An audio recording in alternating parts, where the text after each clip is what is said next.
Buenas tardes, buenas noches, bienvenidos a Panorama LATAM, este primer programa para toda Latinoamérica y el mundo del trabajo, y que tiene un formato muy especial, naturalmente como nos permiten las redes sociales hoy, el streaming, en el cual vamos a tener un pimponeo, una situación de donde vamos a dialogar con nuestra co-conductora Jimena González. Hola Jimena, ¿cómo estás? Hola Juan, ¿cómo estás? Muy bien, muy contento de hacer esto con vos. La verdad que cuando pensamos en Panorama LATAM, se nos ocurrieron un montón de ideas. Un montón. Y creo que vamos a hacer una muy linda experiencia. Así que sí, coincido. Esto para nosotros es muy importante. Toda esta información y todos los programas los van a poder encontrar en latamgremial.com, que es nuestro medio para toda Latinoamérica, y que tiene dos partes nuestro programa. Ahora vamos a conversar con Jimena la situación de la agenda en la región, la agenda de los sindicatos globales, los organismos multilaterales y de todos los conflictos que suscitan en Latinoamérica. Y este programa siempre va a tener una segunda parte con entrevistas con los dirigentes de la región. Hoy lo vamos a tener a Marcelo Di Stefano de la CONTUA, la ISP, quien también participó en la Comisión de Normas de la Conferencia Internacional de Trabajo, celebrada en junio del 2022 de este año, y que tuvo algunos resultados muy importantes. Así que vamos a empezar con Jimena un poco a charlar esta situación de la agenda local. Jimena, me gustaría hacer primero un recorrido sobre los sindicatos globales, un poco cuál es la agenda, empezando por la Uniamérica, que hace muy poco tuvo una conferencia. El Congreso Regional. Claro, sí. Uniamérica hace poco, la semana pasada, culminó su Congreso Regional. Su quinto Congreso Regional, una instancia donde justamente convocaron a las organizaciones sindicales del sector de servicios y afines de todo el continente, justamente en un encuentro que por fin se dio presencial después de casi 3 años. Entonces, bueno, también esto conllevó un montón de aristas y un nuevo armado de lo que vendría a ser también la propuesta de organizaciones sindicales en respuesta también a la nueva ola progresista, como ellos mismos denominan, que también es una nueva posibilidad para esta unión en términos sindicales en la región. Entonces, justamente aquí es donde yo creo que también se empiezan a articular ciertas propuestas, no solamente desde la Uniamérica, sino también desde otras organizaciones regionales, en pos de ese cambio y ese diálogo social tripartito, que te hace parte también de lo que propone OIT, ¿no? Y lo que propuso en la Conferencia Internacional del Trabajo. Si bien fue un encuentro más cerrado, estuvo presente también figuras muy importantes y políticas de la región, como Alberto Fernández, la secretaria de Trabajo de México, incluso Lula da Silva. Así que bueno, fue una participación con una fuerte tendencia política, ¿no? Y con una discusión más armada, no solamente con las condiciones, digamos, de cada uno de los países, las problemáticas de cada uno de los países, sino también que implica la inserción de Petro en Colombia, y lo que viene ahora con las elecciones de Brasil. Así que se tejió un poco ese cambio, digamos, en lo que respecta al armado sindical. Y se habló mucho más de eso, tuvo un enfoque más político y social. Así que bueno... Tengo entendido, hablando con algunos dirigentes de Uniamérica, básicamente del sector comercio, y esto lo agrego al análisis y un poco...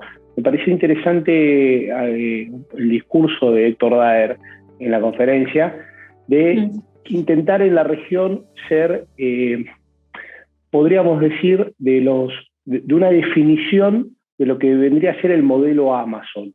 el modelo Amazon que empieza a impactar en la región junto al modelo Mercado Libre, desde Argentina hacia la región, y Amazon desde Estados Unidos hacia la región, como los dos grandes sistemas de venta comercial que va a haber claramente, otros en otras regiones del mundo, pero sí, que lo que busca en el proceso de la región es esta sindicalización.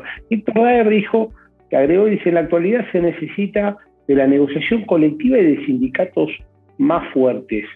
Esto por ahí vamos a preguntar a Marcelo Di Stefano sobre algunos conflictos seguramente en la región, pero un poco la figura de Héctor Daer en este sentido es fuerte dentro de Uniamérica en general. ¿Qué sensación te da? Y es el presidente de la Uniaméricas y está muy presente en cada uno, no solamente en la conferencia, tiene una postura bastante clara y yo creo que está en todos los conflictos y en todas las iniciativas que se encara regionalmente, ¿no? No solamente estuvo él también, sino Christy Hoffman, que a nivel internacional es como la líder de Global Union, y eso también marca, ¿no?, ese apoyo y lo fuerte que está esta organización también respecto al apoyo internacional, ¿no?, y lo que viene con ello para justamente disputar este tipo de discusiones con el tema de los trabajadores de Amazon, Mercado Libre, la situación de los correos en Brasil también, con la privatización que se quería hacer y también poner eso en tensión y también hablar un poco de mostrar que el logro del sindicalismo es básicamente que era algo justamente que marcaba Héctor Daer también, y es que se necesita de la negociación colectiva y de sindicatos mucho más fuertes para disputar todas estas demandas del movimiento sindical, principalmente en estos sectores que ellos representan. Te hago una consulta con respecto al ESP. La participación de los conflictos que se vienen suscitando en Ecuador, que bueno, por un poco lo que se trasciende, hay un nivel de conflicto que va creciendo, ya lleva 15 días por lo menos a la hora que estamos grabando este programa de manifestaciones. ¿Cuál es la postura que tiene la Internacional de Servicios Públicos en esta conflictividad que tiene la República de Ecuador? La Internacional de Servicios Públicos, yo creo que viene articulando directamente, se ha conformado, tiene representación en Ecuador y hay varias organizaciones que justamente manifestaron durante estos días y denunciaron. Ya ahora un poco, el panorama está un poco mejor, se están entablando negociaciones con el gobierno, las organizaciones sindicales y sociales e indígenas están en acuerdo con el gobierno y hay un proceso como de apertura un poco a la normalidad, fuera de este caos también que trajo muchas muertes y heridos y puso que seguramente también lo vamos a hablar con Di Stefano, que conoce muy de cerca el conflicto en Ecuador, en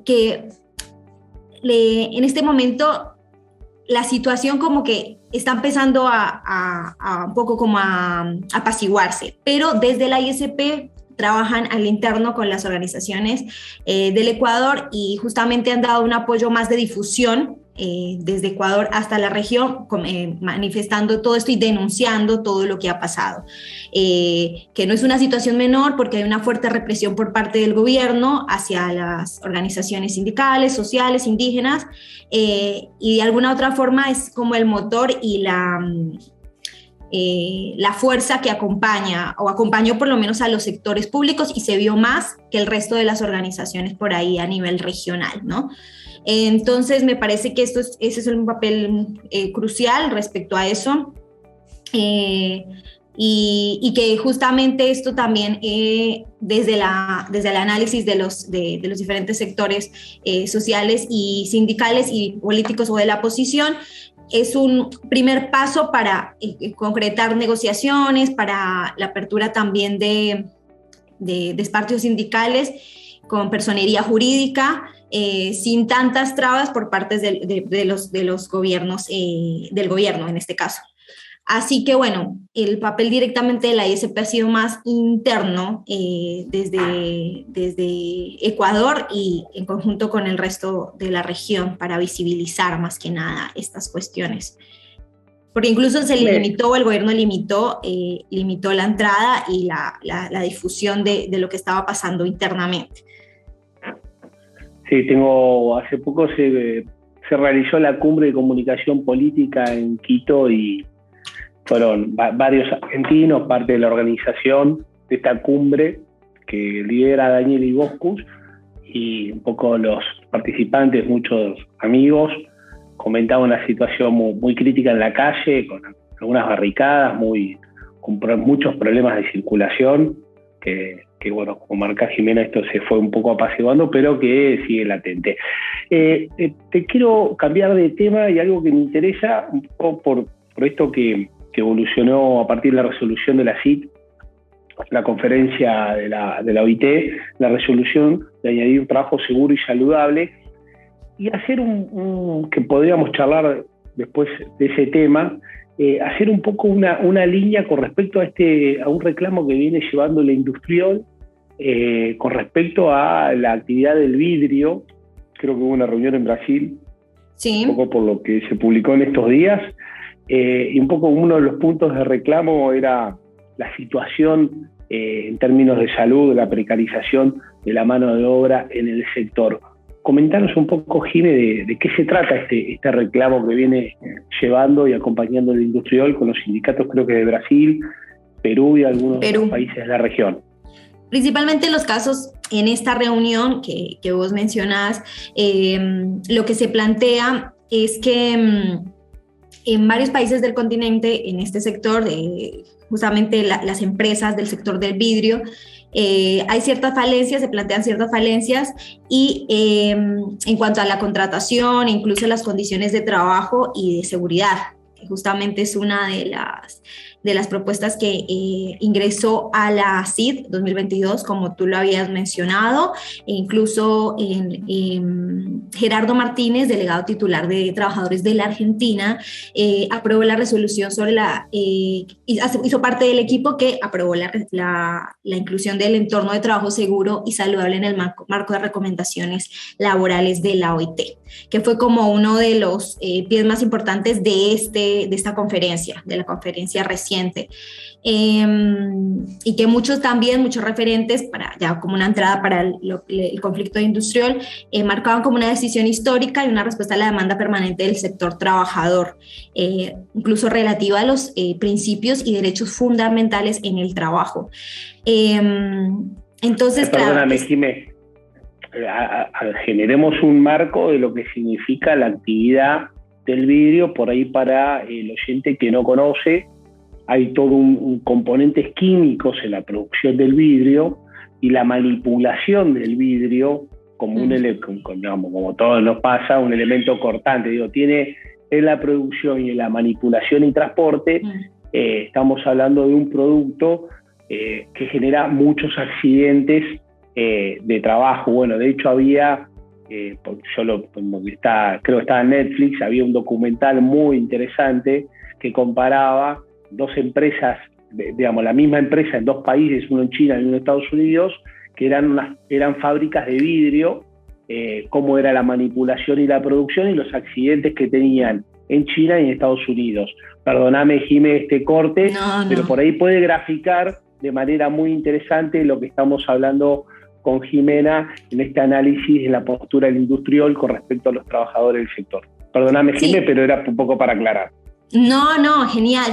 Vos, está bueno esa contextualización que vos haces y la explicación también, porque justamente explica también por qué el pedido de este sector a nivel regional, ¿no? O sea, en caso regional, y el apoyo de la Industriol, que continuamente también publica todos los avances que viene haciendo en cuanto a negociaciones y va informando todos los avances que hace regionalmente y en todo el mundo. Creo que es una de las más completas, porque justamente representa 50 millones de trabajadores, entonces su labor es bastante amplia.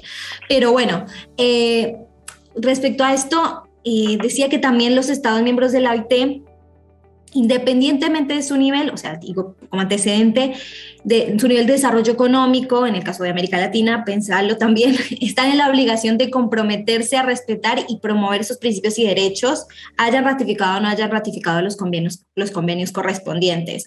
Entonces, como bueno, ya ahí se presenta esto en la Conferencia Internacional de la OIT, la Conferencia Internacional, desde Industrial, bueno, hicieron una reunión con los principales referentes de varias organizaciones sindicales, principalmente Brasil y Perú, marcando que es vital que se organicen todos los trabajadores del sector de la región, pues justamente porque no hay una organización en este espacio para realizar acciones conjuntas en pos de la defensa de sus derechos laborales y en defensa de la industria regional. Además, marcan esto, en defensa de la industria regional.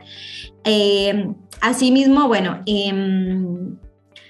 referentes de sindicatos del sector textil de América Latina discutieron alternativas para activar la negociación en sus empresas de condiciones laborales dignas. Y acá es donde justamente aparece el caso de Perú y Brasil, donde varios referentes denunciaron que hubieron incluso muertes en el momento que realizaban sus actividades y en sus jornadas laborales, incidentes que ocasionaron daños bastante complicados físicamente e incluso psicológicamente, porque pues es un sector que nunca para y en el que las condiciones son muy complicadas en cuanto a algunos no tienen prestaciones sociales, también se marca mucho esta cuestión de la seguridad social y justamente que nadie le responde frente a estos incidentes, ¿no? Así que bueno... te voy a cambiar el tema, un tema que me interesa mucho que hemos publicado en LATAM, que es sobre este plan que viene construyendo la ITF en el sector marítimo en Brasil. ¿De qué se trata la problemática y qué es lo que está trabajando la ITF? La ITF se reunió con la Confederación Nacional de Trabajadores del Transporte Acuático, Aéreo, Pesquero y Portuario, la Federación Nacional de Trabajadores del Transporte Acuático y Afines y el SINMAR, con el objetivo de volver a entablar diálogo, estas organizaciones quieren volver a ser parte de la ITF, debido a los continuos derechos de los trabajadores registrados en los últimos años y que para ellos ocasionan un debilitamiento en la soberanía del transporte marítimo y en las condiciones de trabajo del sector. Ante este panorama y ante el riesgo de perder derechos laborales obtenidos tras años de lucha, las entidades sindicales marítimas señalaron que se vieron en la necesidad de aumentar las posibilidades de lucha colectiva y de defensa sindical. Así que hicieron un llamado a la ITF como para unificar, sabiendo que también es una organización muy importante a nivel regional, representa a los trabajadores aéreos, marítimos, terrestres, y bueno, también este impulso como para poder generar un intercambio también, ¿no? Desde estas tres organizaciones que en Brasil también son muy importantes. Y justamente lo hacen en un contexto en el que con el actual gobierno lo marcan mucho, el actual gobierno de Jair Bolsonaro ha perdido legitimidad, incluso hay un riesgo, ¿no? De que estos sectores pierdan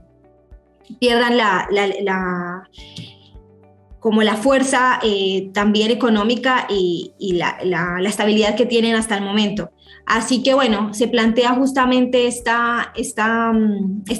acuerdo, todavía, o sea, como que están en proceso de diálogo y toda la cuestión, pero bueno, desde la ITF ya mostraron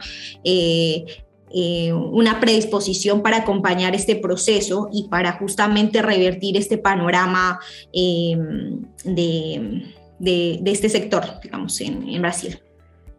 Bueno, Jimena, creo que hicimos un panel muy interesante y vamos a ir a la entrevista de este día con Marcelo Di Stefano. Todas estas noticias y todos estos análisis los pueden encontrar en latamgremial.com. Si nos esperan ahí unos segundos, ya estamos de vuelta.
Y seguimos con esta segunda parte de Panorama LATAM, la entrevista con nuestro invitado Marcelo Di Stefano, quien es secretario adjunto de la FATUN en la República Argentina, creo que es el secretario general de le vamos a preguntar bien el cargo, de la CONTUA. Estuvo en la conferencia de la OIT que se celebró en junio allá en Ginebra, una conferencia muy acotada. Le vamos a también estar haciendo unas preguntas, como veníamos diciendo en el ping-pong con Jimena, también sobre algunas situaciones locales. Así que le damos la bienvenida a Marcelo. Marcelo, bueno, muy buenas tardes, muy buenas noches, no sé dónde te encontrás, siempre te la pasás viajando, pero es un gusto tenerte en este primer Panorama LATAM. Bienvenido. El gusto es mío, saludarlos, Juan, Jimena, y éxitos con este nuevo perfil que le dan a este producto tan maravilloso que es LATAM, que nos permite mostrar las cosas que hacemos también en el sindicalismo en la región. Y estoy acá en Buenos Aires, así que estoy con buenas tardes para ustedes también. Buenas tardes. Bueno, vamos a arrancar. Una primera pregunta es, Claro. a tu criterio, ¿qué dejó esta conferencia híbrida, como le dijeron en Ginebra? ¿Qué sensación te llevas y qué conclusión más allá de la participación? Y te vamos a estar preguntando sobre eso. Bueno, medio vaso lleno y medio vaso vacío de sensaciones, ¿no? El medio vaso lleno tiene que ver con volver a la presencialidad, ¿no? Con volver a la conferencia de verdad, a la conferencia de debate, a la conferencia in situ, a las distintas comisiones, a la posibilidad de recuperar el espíritu normativo, el rol normativo que tiene la OIT, y el de control también de normas a través fundamentalmente de la comisión de normas, ¿no?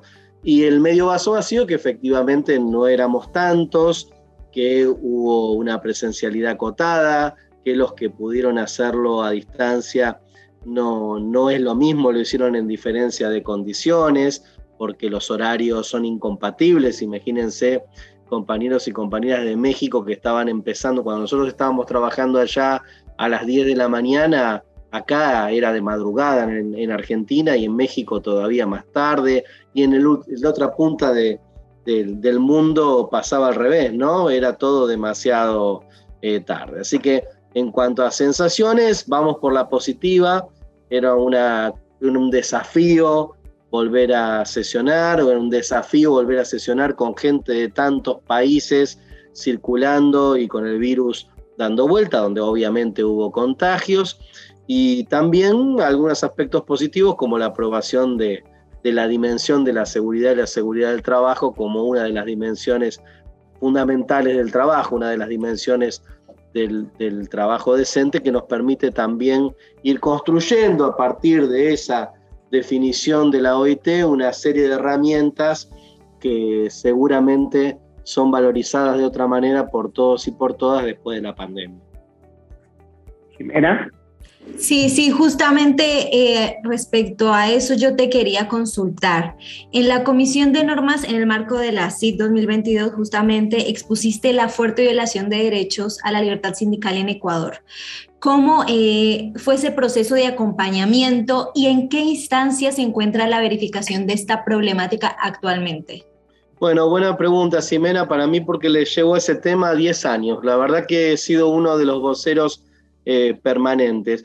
Fue una discusión de las más ásperas, quizás junto a la discusión de China, que después me gustaría contarle un poquito de eso porque me parece que tiene jugo, una de las discusiones más ásperas, porque el viceministro de Trabajo de Ecuador se embroncó fuertemente y nos amenazó. Él no estaba presente en el recinto, lo hizo a la distancia, a los dirigentes sindicales que alzamos la voz para denunciar que no importa el gobierno de turno que hay en Ecuador, pareciera que es una política de Estado, la violación a la libertad sindical, la falta de derechos para los trabajadores y las trabajadoras, y las limitantes permanentes que hay en el derecho del trabajo. O sea, cada vez hay menos posibilidades de constituir sindicatos. Imagínense ustedes que en Ecuador, para no se puede constituir un sindicato por sector o rama de actividad, ¿no? Solo se puede hacer un sindicato por empresa. pero para constituir un sindicato por empresa hace falta al menos 25 personas afiliadas.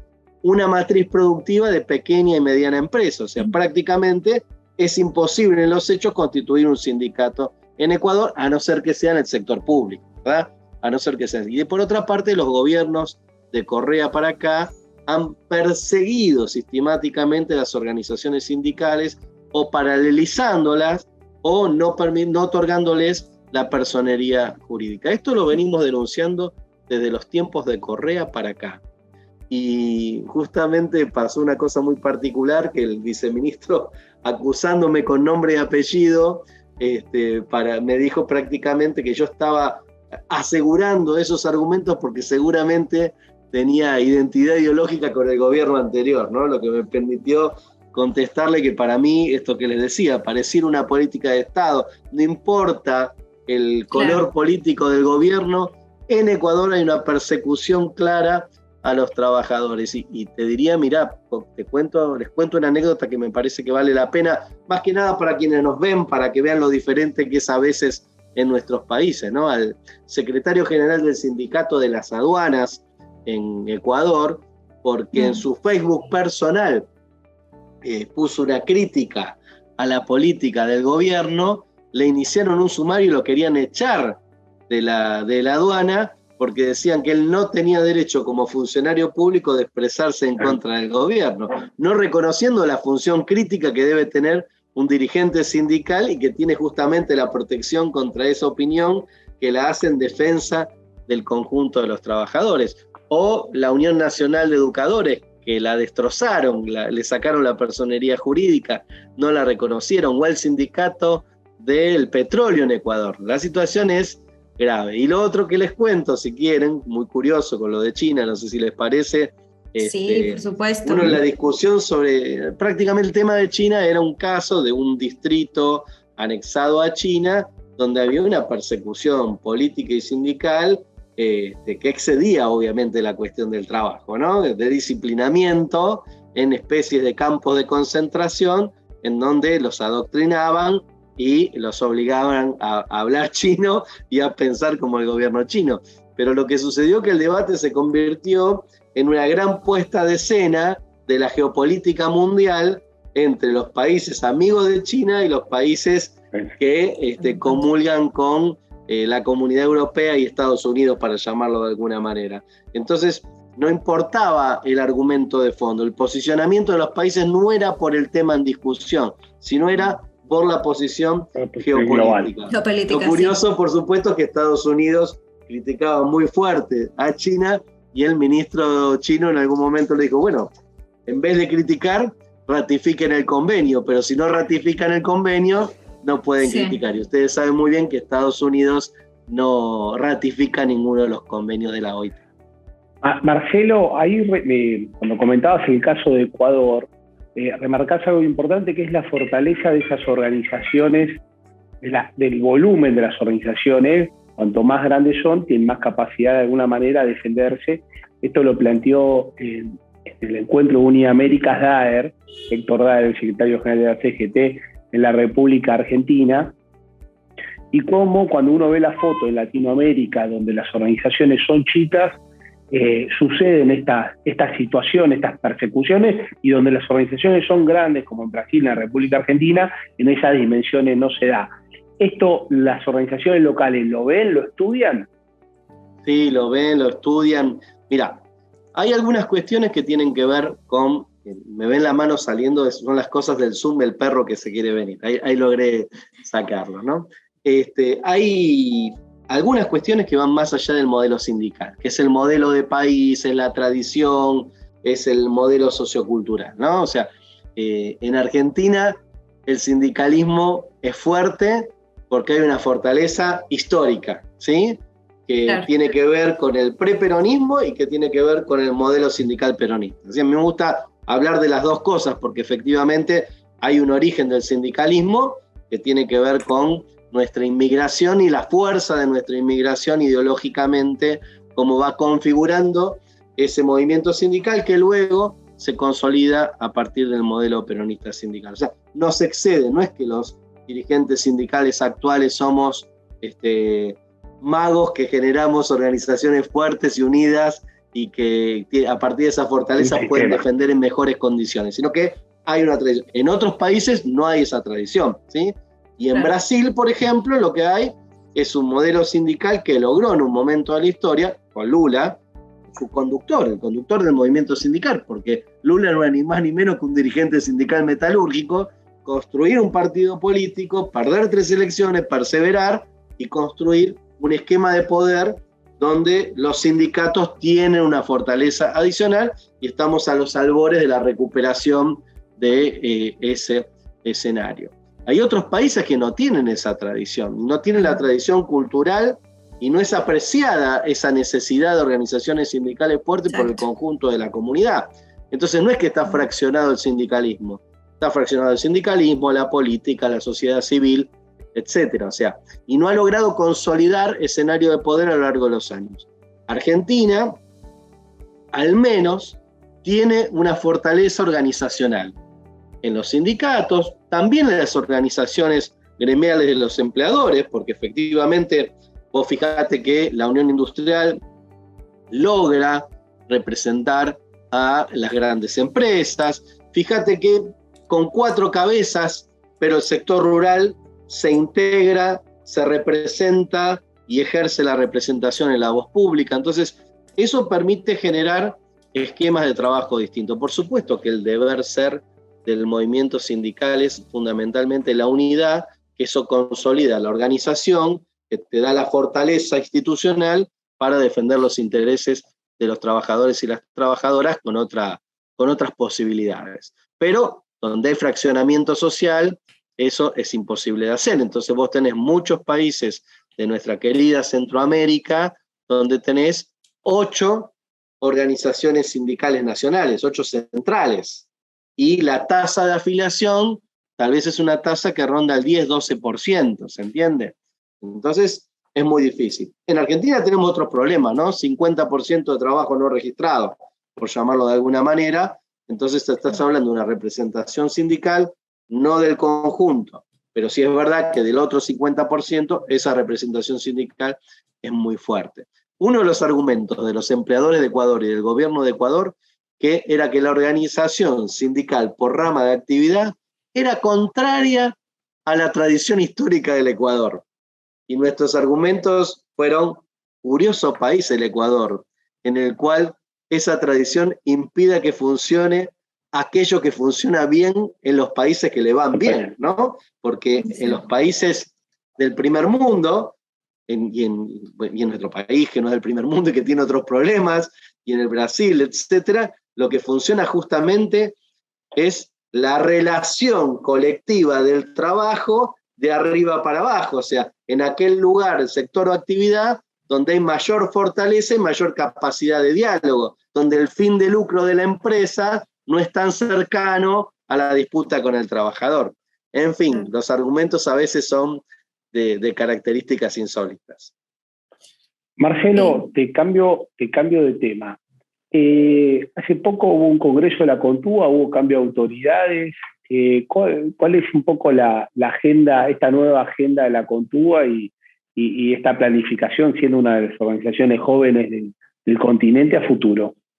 Tuvimos un gran congreso, Juan, Jimena, un congreso en Guadalajara, que también el congreso después de 3 años, ¿no? El congreso después de la pandemia, donde sufrimos muchísimo en las universidades. Ustedes imagínense que uno de los lugares que más shock se planteó fue en las universidades, que tuvieron que la respuesta a la continuidad educativa tuvo que ver con el compromiso de sus trabajadores, ¿no? De pasar de un momento a otro a prestar servicios a distancia, ¿no?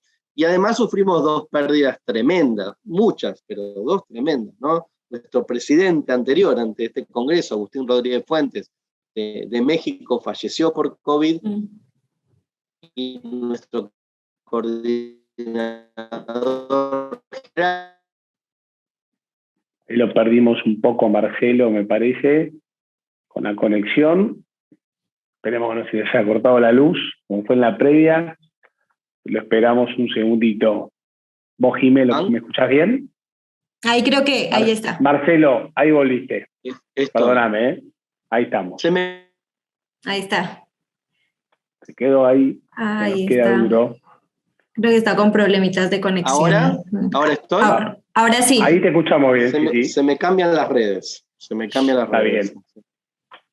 Nos decía. Te decía, te hablaba del Congreso, ¿no? Y me preguntabas por la agenda, ¿no? Y bueno, lo primero que nos pasó que tuvimos el Congreso Mundial de Educación Superior de la UNESCO hace un mes, también en junio. ¿En Córdoba? No. No, la de Córdoba fue hace una semana y media, en ¿no? Barcelona. En Barcelona se hizo la Conferencia Mundial de Educación Superior de la UNESCO. Tenía 10 temas de debate. Ninguno de esos 10 temas se hablaba de la situación de los trabajadores. Mirá qué curioso, en especial en la pospandemia. Y fuimos con una fuerte denuncia al respecto, con los sindicatos docentes también.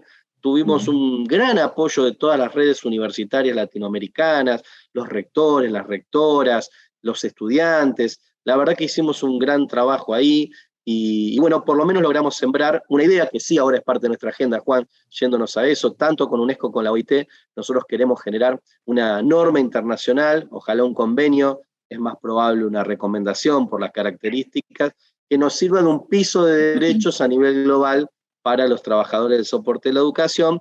Vos sabés que a nivel de los docentes y de los docentes universitarios hay 2 convenios mixtos, 2 recomendaciones mixtas entre la OIT y la UNESCO, pero curiosamente los trabajadores no docentes, como le decimos en Argentina, no estamos dentro de esa normativa. Así que estamos con mucho compromiso al respecto. También tenemos nuestra reunión, nuestro encuentro de mujeres en el mes de septiembre en Medellín, Colombia, que también luego de la pandemia retomamos esa actividad que es muy fuerte para nosotros, y como siempre la defensa y la solidaridad de las situaciones graves que se viven en cada uno de nuestros países. Para que tengas idea, en este momento en Guatemala la universidad está tomada, y está tomada porque un sector afín al gobierno eligió al rector a las afueras del recinto universitario, protegido por la policía,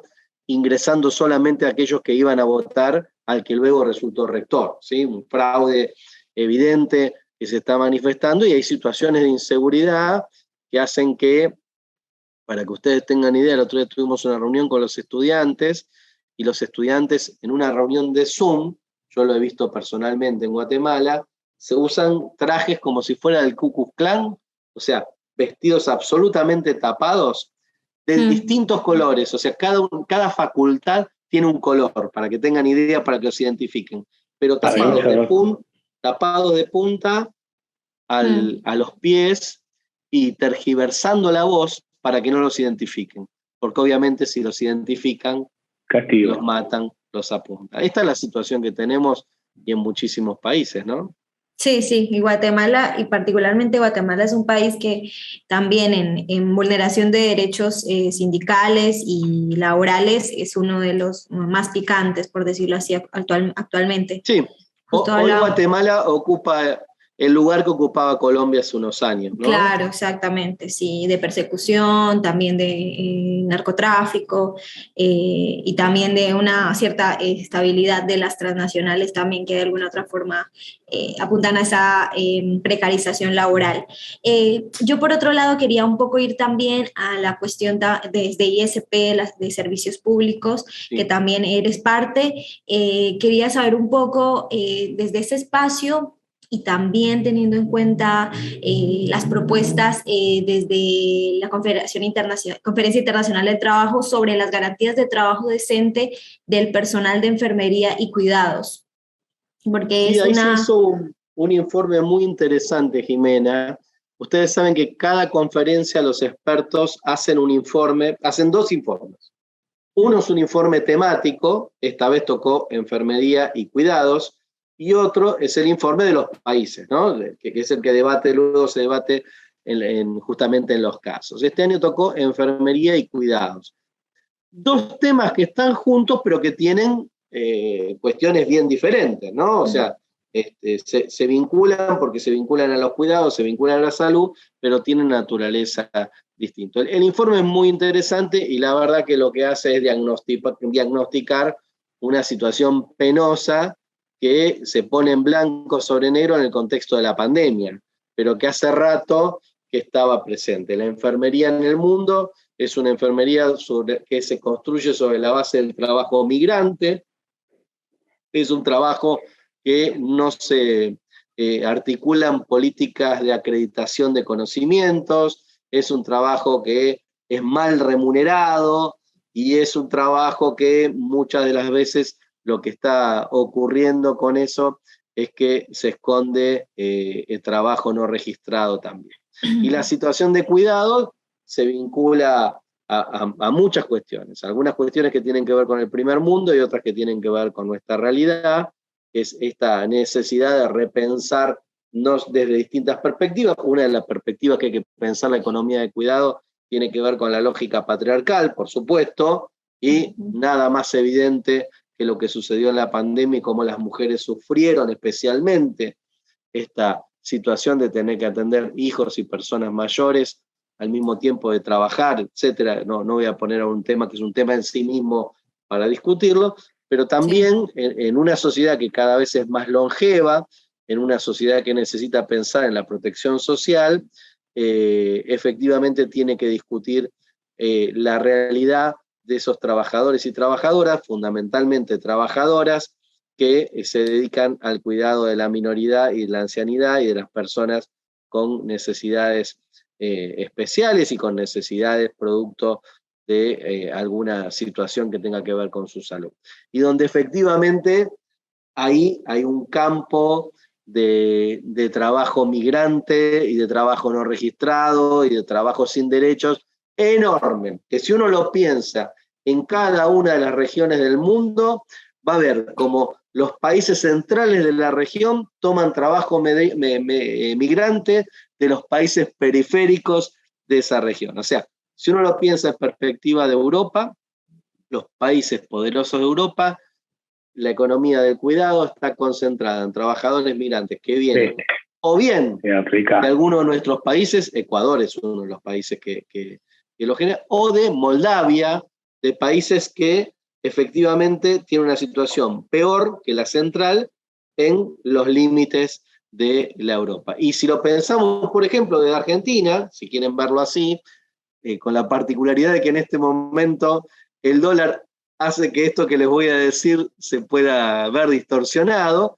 históricamente ha sido también exactamente lo mismo. La economía del cuidado ha tenido que ver o con trabajadores, trabajadoras del norte del país, ¿sí?, que han venido a ocupar ese lugar con baja calificación, bajo salario y trabajo no registrado, o justamente de los países latinoamericanos periféricos más pobres, ¿sí? Y efectivamente lo que sucede en ese caso es que son trabajadores con bajas calificaciones, donde no tienen derecho a la formación profesional, no tienen un trabajo registrado, los horarios son horarios absolutamente distorsionados, y por supuesto hay un problema de representación sindical también que hay que construir y darle respuesta. Así que en buena hora este debate.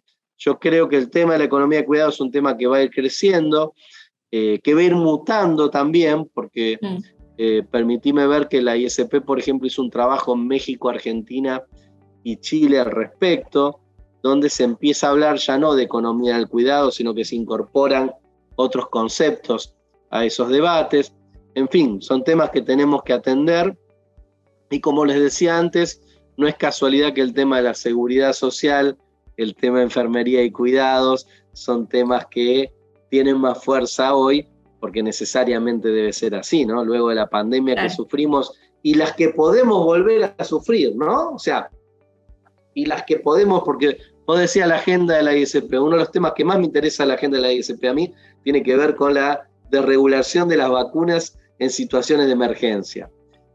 No pensando solo en la pandemia del COVID, sino pensando en lo próximo. En posibles crisis también.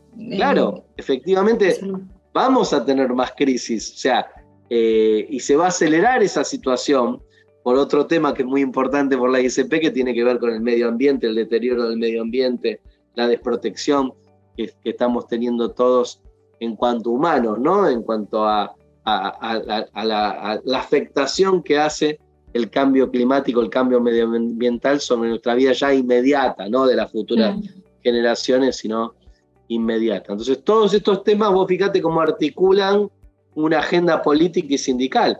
Claro. Es la agenda de la sociedad, donde los sindicatos tenemos mucho que decir. Sí, sí. Seguramente.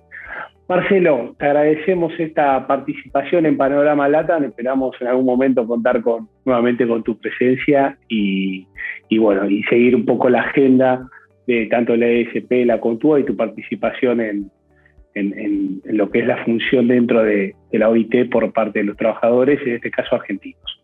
Te mandamos un fuerte saludo. Y te mando un abrazo grande. Muchas gracias, muchas gracias. De esta manera llegamos al final del primer programa de Panorama LATAM, este programa que llevamos desde latamgremial.com, donde pueden encontrar esta entrevista y todo el análisis que hicimos con Jimena González, y nos vamos a encontrar en un segundo programa que creemos que va a ser muy interesante. Muchas gracias por acompañarnos y nos vemos en el próximo encuentro.